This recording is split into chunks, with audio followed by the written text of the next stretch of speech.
Aí essa janela alimentar, que é comum ao jejum intermitente, mas não significa que você esteja fazendo isso, o que ela ajusta? Ela ajusta com outra coisa, né, que a gente chama de horizontalização alimentar, né? Então, perdão, tem a janela alimentar, fracionamento alimentar e a horizontalização alimentar. Quando você junta o que é o fracionamento alimentar mais a horizontalização alimentar, a gente dá um exemplo muito legal para o nosso paciente, né? Então, a gente pega uma garrafa PET de refrigerante, 2,5 litros. Bom, essa lata de refrigerante, ela tem 310 ml, é isso? 310 ml. Teoricamente, essa lata de refrigerante, ela cabe numa garrafa PET, certo? Mas vamos supor que ela não tenha tampa. E vamos supor que eu quero transferir o conteúdo da lata para a garrafa. E aí, eu pego a lata e faço isso aqui, ó. Ó, até molhei. Bom, a exemplo do que aconteceu aqui, o que vai acontecer se eu virar o conteúdo da lata de uma vez? Muito provavelmente você vai derramar toda essa água e nenhuma água vai cair dentro da garrafa. Por quê? Porque você não fez a conta de uma coisa chamada gargalo. E aparentemente, Sérgio, o que a gente tem é um gargalo na nossa capacidade de absorção e utilização dessa energia. Ah, legal. Então, o processo de emagrecimento, ele conta com duas coisas relacionadas à janela alimentar, que é o fracionamento, ou seja, colocarei uma lata por vez. Porque se eu colocar duas, uma vai estar no buraco errado. Ou em buraco algum. Certo. E segundo, a horizontalização. Ou seja, eu sempre colocarei de lata em lata. Por quê? Quando você coloca mais caloria do que o seu gargalo permite, de capacidade de assimilação daquela energia, você vai engordar por excesso de caloria.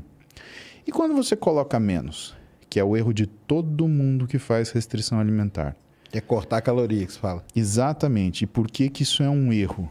Né? Isso é um erro porque quando você faz isso, o teu organismo ele entra num modo estresse.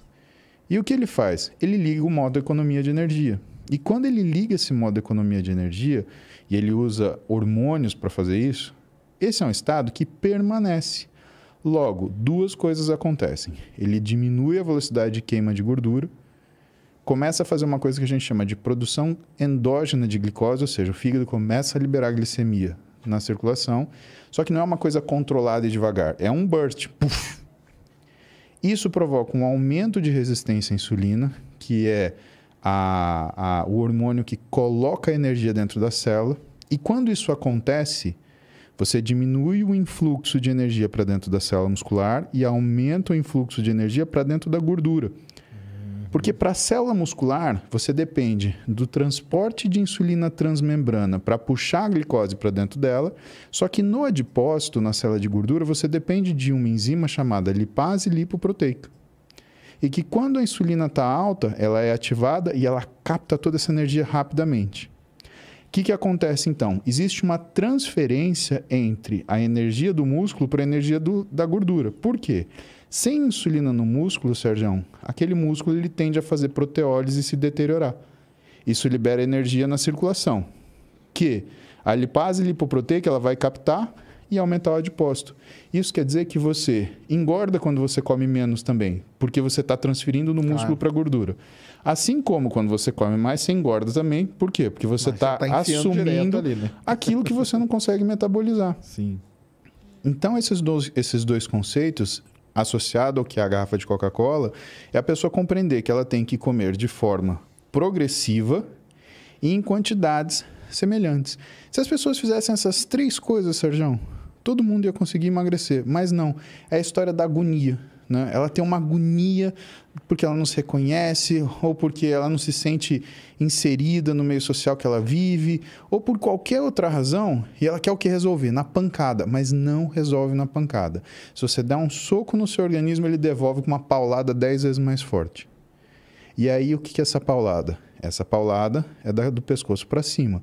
É a alteração do que é a sua forma de percepção da sua capacidade nutricional ou da sua situação nutricional, e você desenvolve transtornos alimentares. Compulsão, binge, anorexia, bulimia, que são doenças que matam e que tem pessoas que lidam com isso de forma profissional e maestralmente. Desequilibra a cabeça, né? Sem falsa modéstia, A pessoa que eu conheço que melhor lida com isso é minha esposa, a Roberta, que é nutricionista e que lida com essa área de transtornos alimentares. E que vê a calhar muito da gente trabalhar junto, por quê? Na área esportiva, por conta desse esforço contínuo e mal dirigido das pessoas que fazem atividade física, pelo menos em relação à parte nutricional, levam elas a ter transtorno alimentar. Então, é uma pessoa que está fora do peso, que chega para o médico ou para o nutricionista e fala: não, mas me dá uma dieta mais restritiva. Pô, mas você já fez a dieta restritiva e você viu que isso piorou sua vida. Você quer mais restritiva? Tanto que quando a gente olha o que são os fatores de risco para você desenvolver um transtorno alimentar, são dietas mal elaboradas. Ah, entendi. Por isso que a gente fala, procura um nutricionista, vai ver. Porque isso é uma coisa séria, cara. É uma coisa que todo mundo acha que sabe pode fazer. Sair fazendo na loucura nada, né? Senão Aí as pessoas nem perguntam para o Google. Né? Então, o trabalho do médico é difícil, do nutricionista é mais ainda, porque a pessoa ela assume que ela sabe aquilo. É o problema, né? Que é o que a gente chama da Não é da auto. Da auto é pelo Google mesmo. Esse autodidatismo, né? Que na realidade é conveniente, né? Eu aceito aquilo que me convém, né? Mas o que eu ia te falar é do efeito Dunning-Kruger, né? Sim. Que é o que explica a maioria das mazelas que nós vivemos, né? E eu acredito nisso. Eu acredito que a pior coisa é o conhecimento parcial. Porque aquilo que você ignora, você não se arrisca. Mas o conhecimento parcial is a bitch, né? Ele vai te colocar numa situação de problema. Pode ver que quando alguém fala que não domina, sempre toma uma carraspana. Por quê? Porque... sabe, essa sensação de saber o que está falando é o que esses caras eles conseguiram falar. Então, para vocês contemporizar isso daí, entender o que é efeito Dunning-Kruger, isso é importante pra caramba. Isso é muito mesmo. São dois psicólogos, né, que na Universidade de Cornell eles decidiram entender como é que era a curva de aprendizado e o que era a percepção da ignorância, que é o mais importante. E aí eles colocaram situações hipotéticas e, para explicar de um jeito mais fácil, vocês me perdoem a imprecisão, né? Daqueles que conhecem isso, é o seguinte: eles perguntaram para pessoas quanto elas sabiam de um assunto. Aí eles aplicaram uma prova para essa pessoa sobre esse assunto. E o que eles perceberam? Quanto mais a pessoa ignorava o assunto, mais ela achava que conhecia e aí ela tomava pau na prova. O curioso é que isso gerava um corolário. Ou seja, quando a pessoa conhecia muito sobre um assunto, ela achava que sabia menos do que ela realmente dominava. Quando você pergunta uma coisa a uma pessoa que sabe muito de um assunto, ela fala: preciso pensar um pouco nisso. Porque ela está juntando todas essas variáveis e tentando fazer aquilo conversar para poder te responder. Enquanto a pessoa que é tola, né, ela, isso é fácil, é tal coisa. Bom, resolver a vida no tapa assim tem seus riscos, né? Que é o que a gente recomenda para a pessoa não fazer. Então, lição de hoje para vocês, se vocês querem uma lição importante, é: não façam dieta no tapa. Grandes chances de você se estrepar. Tá? Por isso é coisa séria. Tem que procurar. E não é só... tem que procurar vários profissionais, né? Nutricionista, endocrinologista também, né? É bom, né? Ou não? É interessante, né? Você ter... porque assim, se você tá com o seu peso numa escala onde ele já está causando problemas de saúde, é legal que você tenha um médico para fazer determinados diagnósticos. Né? Psicólogo também, porque você vai mudar assim, você vai comportamento. mudar a sua cabeça, né? Comer é comportamento. Então, você não muda aquilo que você come, você muda o comportamento da sua alimentação.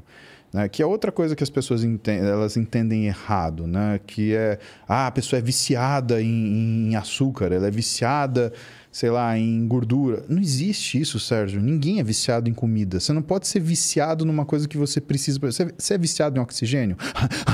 Vou respirar o mais oxigênio possível. Respira o dia inteiro, né? Ou então você vai prender a respiração que você fala: não quero ficar viciado em oxigênio. Cara, isso é tolice. Exato. O que as pessoas viciam é no comportamento de consumir determinados alimentos em determinadas condições. E para você entender por que isso acontece, você tem que entrar em neurociência, você tem que entrar em sistemas de recompensa, descobrir como é que funciona núcleo arqueado, como é que funciona striatum dorsalis, striatum ventralis ou núcleo accumbente, saber se você é uma pessoa mais amigdaliana, se você é uma pessoa que ativa mais seu núcleo ventromedial do córtex pré-frontal, para você entender como você funciona. E quem faz isso normalmente é o psicólogo. Né? E quando ele identifica que tem algum curto-circuito aí é o psiquiatra que vai medicar o psicólogo, né? A gente tenta explicar para o paciente, porque é difícil você falar para o paciente: olha, eu preciso que você acompanhe com um psicólogo, talvez você precise de um psiquiatra. muitos pacientes se ofendem. Eles falam, você está falando, você está me maluco. acusando de ter um transtorno mental. Parece que é um pecado, né?